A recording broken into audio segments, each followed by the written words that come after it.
श्री हरिदास ओ श्यामा प्यारी कुंज बिहारी जय जय श्री हरिदास दुलारी। श्यामा प्यारी कुंज बिहारी जय जय श्री हरिदास दुलारी। श्यामा प्यारी कुंज बिहारी जय जय श्री हरिदास दुलारी। श्यामा प्यारी कुंज बिहारी जय जय श्री हरिदास दुलारी। ओ श्यामा प्यारी कुंज बिहारी जय जय श्री हरिदास दुलारी। श्यामा प्यारी कुंज बिहारी जय जय श्री हरिदास दुलारी। ओ श्यामा प्यारी कुंज बिहारी जय जय श्री हरिदास दुलारी। श्यामा प्यारी कुंज बिहारी जय जय श्री हरिदास बोलो वृंदावन बिहारी लाल। तो अब यहां पर दोनों बेचारे मिलवे आए श्यामा श्याम। मानसी में रघुनाथ दास जी दर्शन कर रहे हैं कि सूरज कुंड पे किशोरी जी सखीन संग और ठाकुर जी सखान के संग एक दूसरे से मिलवे के काजी आए हैं। और बस अब ये घूम के एक दूसरे के सामने आ गए, बस अब एक दूसरे को मिलवे ही वारे हैं, या मिलेंगे ना भी तो सखान के संकोच के कारण ठाकुर जी सीधे निकल जाएंगे, किशोरी पर कछु तो करेंगे ठाकुर जी, भले छुप के न करें, न स्पर्श करके न करें, न नेत्रन से नेत्र मिला के न करें, कछु तो हो। अब मानसी में चिंतन कर रहे हैं कि आहा दोनों युगल सरकार मिलवे वारे हैं, अब रास होएगा, अब लीला होएगी। बस समीप आए हते इतने में ही किशोरी जी की नानी आ गई और मानसी में ही आवाज आ रही है बाबा को, अरे श्यामा, अरे लाडली, अरे लाली कहाँ को गई, ऐसी टीक दोपहरिया में कहाँ घूम रही है, अरे लाली तेरे पामन में फोरा पड़ जाएंगे, अरे लाली तू कहाँ चली गई। अब मुखरा देवी की जैसी आवाज आई किशोरी जी तो संकोच में आ गई और किशोरी जी बोली अरे नानी आ गई भैया जल्दी चलो। सो बस मिलवे ही वारी किशोरी जी उल्टी घूम करके और सीधी दौड़ी नानी के पास। समझ में आ रही लीला। अब किशोरी जी जैसे ही दौड़ी तो किशोरी जी के केस तो खूब लंबे हैं, पर सखी कभी कभी श्रृंगार करें और कभी जब ठाकुर जी से मिलवे की योजना बने किशोरी जी की तो कभी कभी बेणी जो है वो अलग से भी नेक श्रृंगार में बढ़ा दें, किशोरी जी के केशन में नेक और बेणी लगा दें श्रृंगार को। आज लाल जी से मिलवे आई हैं तो विशेष श्रृंगार हुआ है किशोरी जी को, और आज हमारे गिरधर लाल जी भी बेणी पहन के आए हैं आज के श्रृंगार में। देखो टीवी पे दिख रहे हैं, ये देखो नीचे की तरफ जा रही है बेणी और वहां पे सुंदर मोती जड़े भये हैं। केश लाल जी के बाम हस्त के नीचे देखो, इतनी बारीकी से दर्शन करे करो तब आनंद आवे। तो किशोरी जी के जो केशन में बेणी हती और जल्दीबाजी करने लगी, जोर जान लगी कहीं नानी यो नहीं देख ले कि कार कुंवरते मिलवे आई है। सो केश जो अधिक लगे वो निकर के वहीं गिर गए, और वहां जैसे ही गिरे तो बंधुओं एक नियम हो रहा है मानसी का कि जो मानसी चिंतन में जाता है वो स्वयं को भी सहचर्यों में रखता है। जैसे मैं अगर मानसी चिंतन करूं तो किशोरी जी के साथ ललिता जी हैं, विशाखा जी हैं, अन्य सहचरियां, उन अन्य सखियों में मैं भी एक सखी हूं। तो रघुनाथ दास जी चिंतन कर रहे हैं कि किशोरी जी की बेणी गिर गई, अब किशोरी जी दौड़ी तो सब सखी भी दौड़ी। तो इतने में ही किशोरी जी ने रघुनाथ दास जी जो सखी रूप में उनको आज्ञा करी मेरी बेणी गिर गई है ले आओ। और रघुनाथ दास जी बेणी खोजवे के काजे गए, खोजते खोजते महाराज घूम लिए खूब, लेकिन वहां पर बेणी नहीं मिली। स्थिति ये हो गई कि मानसी से बाहर आ गए और बाहर आकर के कहा करें आसन उठा के देखें, अगल बगल में सब खोज के देखें, अपनी कुटिया की सामग्री उठा उठा के देखें बेणी कहां है, बेणी कहां है। ढूंढते ढूंढते ऐसे भाव साम्राज्य में चले गए। अब मानसी नष्ट हो चुकी, प्रत्यक्ष भाव में है, प्रत्यक्ष में भी ढूंढ रहे हैं, राधा कुंड में डुबकी लगा के भीतर ढूंढ रहे हैं, गिरिराज जी की परिक्रमा में ढूंढ रहे हैं, गोवर्धन पर जा जाके ढूंढ रहे हैं किशोरी जी की बेणी कहां है। ढूंढते ढूंढते आप गिरिराज जी से वृंदावन की ओर निकल पड़े और रास्ता भर रुदन कर रहे हैं किशोरी जी ने पहली बार सेवा दी और मैं कछु नहीं कर पाया, वे बेणी कहां चली गई। और आप भ्रमण करते करते करते रुदन करते करते जैसे ही वृंदावन पहुंचे, वृंदावन में सबसे पहले आप निधिवन गए और जैसे ही निधिवन गए बिहारी जी को दर्शन करने, आंखें लाल पड़ी, नेत्रन से अश्रु गिर रहे हैं और सब जगह ढूंढते आ रहे हैं, वृक्ष वल्लरी सब, कहीं बेणी मिल जाए हमारी श्री जी की। स्वामी शेरदास जी महाराज बैठे, रघुनाथ दास जी को देख के विठल विपुल देव जी कही इनको लेके आओ यहाँ पे। रुदन कर रहे हैं भाव में, किशोरी जी की बेणी ना मिल रही है। बाबा रोना बंद करो, काई को रहे हो ऐसे? आप यो ना पता ही कि बेणी छोड़ करके किशोरी जी गई, मां पीछे कन्हैया भी तो खड़ो, और किशोरी जी की कोई सामग्री रह जा, कन्हैया छोड़ देगो बाकू। अब रघुनाथ दास जी के मानसी को स्वामी शेरदास जी पहचान गए और बोले कन्हैया लेके भाज गए हो भाई। रघुनाथ दास जी तो इतने भाव में भर गए, बिहारी जी से कहने दो बेणी दो किशोरी जी की। बिहारी जी से कहें जी लेके भागे। अरे इन पे नाधरी मैं बताऊं कहाँ है? बोले कहाँ है? बोले राधा कुंड तक आगे जाओगे, वहां एक पीपल को पेड़ है।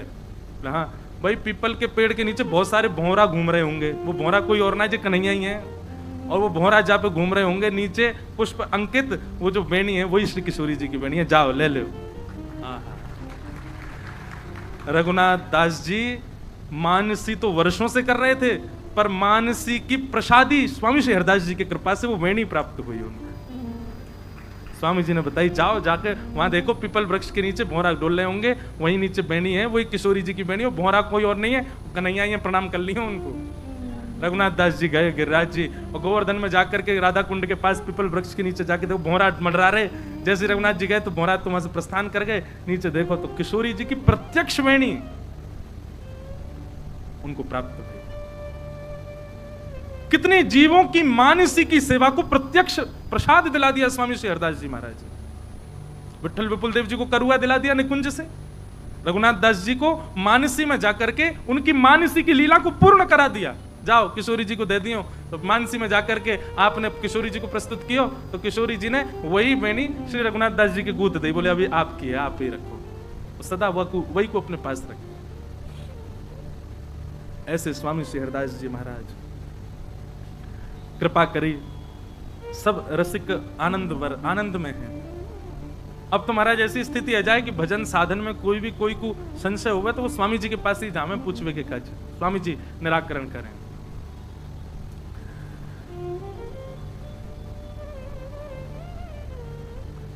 कथा प्रसंग आता है, बहुत सारे प्रसंग हैं। तानसेन स्वामी जी के परम सेवक हुए तानसेन। तानसेन का नाम तो सबने सुना ही है, मधुर गायक हुए।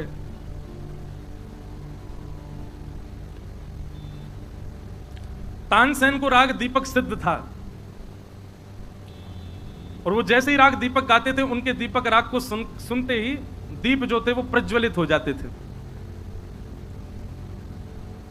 कुछ गायकों ने चिढ़ करके तानसेन के लिए ऐसी योजना बनाई कि ये राग दीपक गाएं और इनके साथ अनी। तो ऐसा होता था, जो छप्पे में वर्णन किया गया है, गान कला गंधर्व श्याम श्यामा को तोषें। बहुत ध्यानपूर्वक सुनिएगा। तो तानसेन जो थे ये अत्यंत श्रेष्ठ गायक, पर आपको राग दीपक सिद्ध हुआ था। पर दीपक राग की एक विशेषता तो यह थी कि उसको गाने से दीपक जल जाते थे, पर उसकी एक नुकसान ये होता था कि राग दीपक गाने वाले को बाहर वालों को नहीं दिखता था, पर गाने वाले को भीतर ही भीतर जलन होने लगती, अग्नि प्रज्वलित हो जाती थी उसके भीतर, और वो अग्नि जल से, सरोवर से, नदियों से शांत होने वाली नहीं थी। उस अग्नि को शांत करने के लिए एक ही उपाय है कि कोई मेघ मल्हार राग गावे, तो उस राग को सुनकर के अग्नि शांत होगी। और तानसेन अभी मेघ मल्हार राग अच्छे से निपुण नहीं हुए थे गाने में, इसलिए तानसेन ने धीरे धीरे कम कर दिया राग दीपक गाना, क्योंकि जलन होने लगती थी। अब मेघ मल्हार कोई गा के सुनाए तब ठीक होते थे, और कोई गाने वाला था नहीं। लेकिन एक बार कुछ गायकों ने चिढ़ करके राजा से कहा, बोले जब ये दीपक राग गाते हैं तो दीपक जल जाते हैं और दर्शनार्थी ताली बजाते हैं, राजा की प्रशंसा होती है, इसलिए राजा की प्रशंसा ना हो इसलिए ये दीपक राग नहीं गाते। राजा बोला अच्छा, हमारी प्रशंसा से इसको चिढ़ होती है? बोले हाँ जी, इसीलिए दीपक राग। आप नहीं तो पूछ के देख लेना, आप कहना दीपक राग गाओ, मना कर देगा। राजा के कान भर दिए लोगों ने। राजा ने आज सभा में तानसेन से कहा, बोले तानसेन दीपक गाओ। इतने में सैनिक आए, दीपक ले आए घी डाल के। तानसेन बोला भगवान आपसे प्रार्थना है कि दीपक गाने के लिए आज्ञा ना दें, क्योंकि मुझे बहुत कष्ट होता है गाने में। राजा बोला कोई कष्ट नहीं होता, ये सब हम तुम्हारी चाल समझते हैं। सभा सब आनंदित होती है, हमारी सभा है, आनंदित होती है और हमसे आनंदित होती है, वो देख करके तुम प्रसन्न नहीं होते, इसीलिए गाने से मना कर रहे हो। या तो गाओ, नहीं तो हम तुम्हारे प्राण हरण कर लेंगे। तानसेन बोला दोनों तरीके से मृत्यु है, नहीं गाऊंगा तो राजा मार देगा, गाऊंगा तो जल जाऊंगा, अंदर ही अंदर मेघमल्हार कोई सुनाएगा नहीं, मृत्यु हो जानी मेरी। तानसेन पहले भी ब्रजमंडल आ चुका था, तानसेन पहले भी ब्रज में आकर के सेवा कर चुका था, पर स्वामी जी से अभी तक उसकी भेंट नहीं हुई थी। गोवर्धन आया था श्रीनाथ जी की हवेली में गाने। महाराज जी एक लीला ऐसी सुनाई जाती कि तानसेन जब गाने आया श्रीनाथ जी के सामने तो पान मुख में रख करके गा रहा था। तो गोसाई विठलनाथ जी बोले झूठे मुंह सेवा कर रहे हो ठाकुर जी की, कुल्ला करके आओ चलो। तानसेन बाहर गया, बोले अब वो तो राजाओं के दरबार का गायक, उसको क्या पता मंदिर में कैसे गवता है। गया बाहर जाकर के कुल्ला आदि करके आया, बढ़िया उसने सब स्वच्छ होकर के आया। फिर उसने जब गाना शुरू किया तो भीतर खड़े श्रीनाथ जी झोंके लेने लगे, नींद आने लगी ठाकुर जी को। तो गोसाई विठलनाथ जी भीतर गए, बोले जय जय कहा भयो। बोले पहले बढ़िया गा रहो, अब तो जन कहा रहे करो, मुझे तो आनंद ही ना आ रहा। गोसाई जी बोले जय जय पहले पान मुंह में धर के गा रहो। अब मैंने कही अपरस की भावनाएं आपके लिए शुद्धता देखनी पड़े, हाथ पाम धो, मुखों को पूछो होना चाहिए, तो मैं नहीं कह दी कुल्ला करके ना या तो को फिर पान खा के आए फिर गावे। गोसाई जी ने पर्दा क्यों जय हो, ये सबरे नियम हमारे काजी बनाए हुए हैं, अपरस करो, हाथ खासा करो, शुद्धता रखो, न्यो कपड़ा पहनो, और ये नहीं होना चाहिए, ये नहीं होना चाहिए। और यहाँ करवे में या के काजे अब देखो या तो कभी चलो जाए, और यदि गानो चारो पान खा के आए पहले। गोसाई जी बाहर आए, तानसेन बोलो जी जय जय आज्ञा। बोले तुम पान खा के आओ। बोले आप तो मना कर रहे थे झूठे मुंह नहीं, अब खाया हो कोई बात नहीं। 2 पान दबा के आयो, जैसे ही राग गाने शुरू किए सीना जहां अब अब बढ़िया लग रहा हूँ। तो भैया बड़ो नवीलो ठाकुर है, जन कौन को कौन सो गुण बढ़िया लग जाए। हम नहा धो करके अपरस में खिचड़ी बना दे तो पावे ना हमें, और कर्मा भाई बिना नहाए धोए बना दे, बाकी खावे काजे दौड़े चले हमें। न जाने कौन से गुण पर दया निधि रीझ जाते। ठाकुर जी की लीला भैया कब कौन से कहां रीझ जाए कुछ पता नहीं। तो तानसेन, सब लोग सावधानी से सुनो। तानसेन ने जैसे मन में सोचा कि नहीं गाऊंगा तो राजा मार देगा, और गाऊंगा तो दीपक राग गाने से जो ज्वलन होगी उससे मर जाऊंगा, इससे बढ़िया तो गा के मर जाता हूं। और उसने जैसे ही दीपक राग गाना प्रारंभ किया, महाराज यहां दीप प्रज्वलित होते जा रहे हैं, एक एक करके दीप जलते जा रहे हैं। समाज बैठा है, सब करताल बजा बजा करके जय जयकार कर रहे हैं। राजा भी बार बार अपनी ताल ठोकता, हाँ आनंद आ गया, मेरी सभा में आज रौनक लग गई। पर तानसेन लाल पड़ गया, फोड़े होने लगे शरीर पर, गला बिल्कुल उसका अवरुद्ध होने लगा, नेत्रों से आंसू गिरने लगे, भीतर ज्वलन होने लगी उसको, मानो किसी ने अग्नि प्रज्वलित कर दी हो। तानसेन गा करके वहां से दौड़ा, अरे भैया जल गए हो, अरे भैया जल गए हो, कोई बचाओ कोई बचाओ, अरे राग मल्हार गाओ, मुझ को जलन है रही है, जल्दी कछु कृपा करो। अब यहां 2 कथा आती हैं कि तानसेन ब्रज की ओर दौड़ा, और एक कथा ऐसी आती है कि तानसेन ओरछा की ओर दौड़े। 2 भाव आते हैं, ध्यानपूर्वक सुनना। अब जो भी भाव हो, गति तो हरिदास जी हैं। तानसेन दौड़ा तो तभी कहते हैं कि एक जगह तानसेन जाकर के गिर पड़ा, तो वहां एक कन्या ने तानसेन के जब अंग के भावों को देखा और उसकी विचलनता को देखा, वो समझ गई कि इसने राग दीपक गाया है, और ये तब तक ठीक नहीं होगा जब तक मेघमल्हार नहीं गाया जाएगा। वहीं बैठ करके मेघमल्हार गाना प्रारंभ किया। घने बादल आ गए, आकर के तानसेन के ऊपर गरजने लगे, बरसने लगे। उस वर्षा के जल से तानसेन के जितने अंग पर पीड़ा हुई थी वो सब शांत हो गई। तानसेन उठ करके बैठा, बोले किसने गाया मेघमल्हार? एक कन्या बैठी थी सामने। तानसेन बोला ये राग आपको कैसे याद हुआ? तो उसने कहा मेरे पिताजी गुनगुनाते रहते हैं, मेरे पिताजी चलते फिरते गाते रहते हैं, उनका सुन सुन के मुझे याद हो गया, मैंने गा दिया। तुम्हारे पिताजी कौन है? बोले हमारे पिताजी संगीत के मूर्धन्य विद्वान बैजू बाबरा, मेरे पिताजी।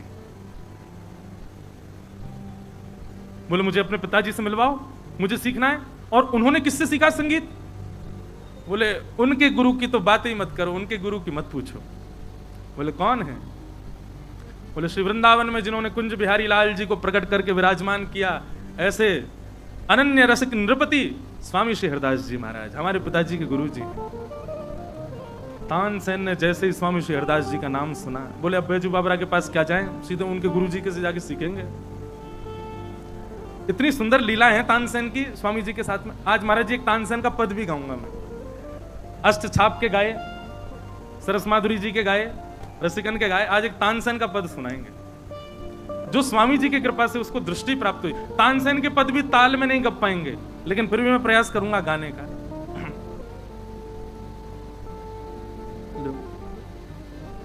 तानसेन पहुंचा वृंदावन, वृंदावन गया,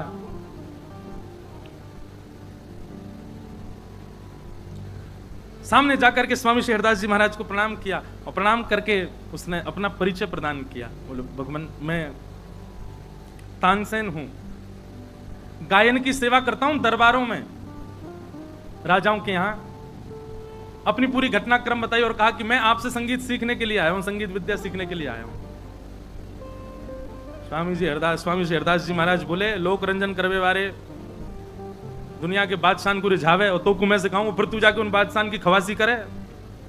और स्वामी श्री हरदास जी तो खड़े बोलते, आज भी हमारे हरिदासी महापुरुष सब खड़े ही बोलते हैं। बहुत बड़ा सौभाग्यशाली हो वहां से प्रेम से बोल जाए।